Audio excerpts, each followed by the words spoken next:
In Bangladesh, the government on Sunday imposed curfew for an indefinite period starting 6 p.m. on Sunday in Dhaka and some other parts of the country. Curfew was slapped in Dhaka metropolitan area and all divisional headquarters, Chittagong, Sylhet, Rangpur, Rajshahi, Barisal, Khulna and Mymensingh and other city corporations and district headquarters. The Home Ministry issued a notice in this regard. At least 20 people were killed and hundreds of people got injured in renewed clashes amongst protesters, members of law enforcement agencies and members of ruling party-backed organizations in Dhaka, Kumila, Rangpur, Kishorganj, Sirajganj, Pabna, Munchiganj and Magura on Sunday. The organizers of anti-discrimination student movement who spearheaded the quota reform protests began a countrywide non-cooperation movement on Sunday to protest the recent killings and press home their one-point demand, which is resignation of the government. Mobile internet has been shut down again on Sunday on the instructions of the Bangladesh Telecommunication Regulatory Commission. According to the United News of Bangladesh, the Telecom Regulatory Commission has announced that the 4G network will remain off until further notice. During this period, only 2G services will be available for making calls. And DT India correspondent in Dhaka, Naval Singh Parmar, now joins us live on the latest. Naval Singh, is the curfew expected to ease the situation in Dhaka and other parts where it's been imposed?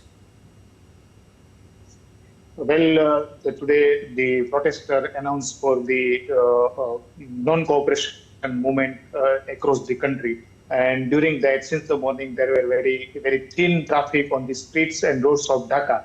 But as the day began, then nearly afternoon, the reports of clashes between the police and the protesters and the other law enforcement agencies and the government-backed organizations people. And due to that, many people lost their lives. And to prevent the escalating situation, the government imposed curfew from 6 p.m. today for the indefinite time, as well as the government declared public holiday for the next 3 days on Monday, Tuesday and Wednesday. Earlier, there were a curfew. Curfew was going on here in Bangladesh since 18th of July.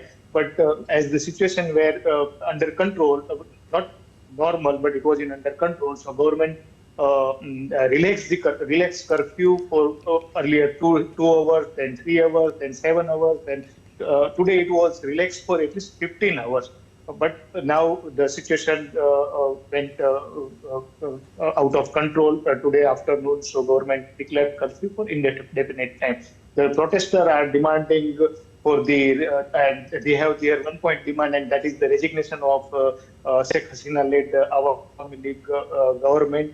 And earlier it was a 9-point demand, but yesterday there were a huge gathering at the central Shahid Minar of Dhaka, in which more than thousands of people joined that gatherings. And during that gathering, the key coordinators of the protest movement announced for the mass movement or non-cooperation movement. And instead of 9-point demand, they raised their 1-point demand, and that is the resignation of the government.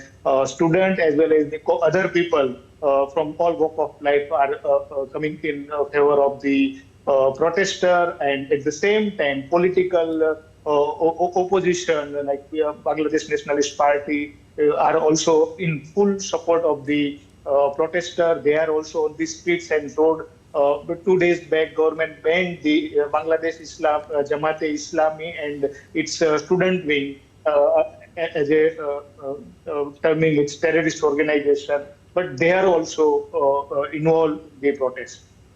We'll leave it at that, and we understand that the Government of India has asked Indians there to stay alert and has also released a helpline number +88 130 76402 in case of emergencies. Thanks, Naval Singh, for joining us from Dhaka.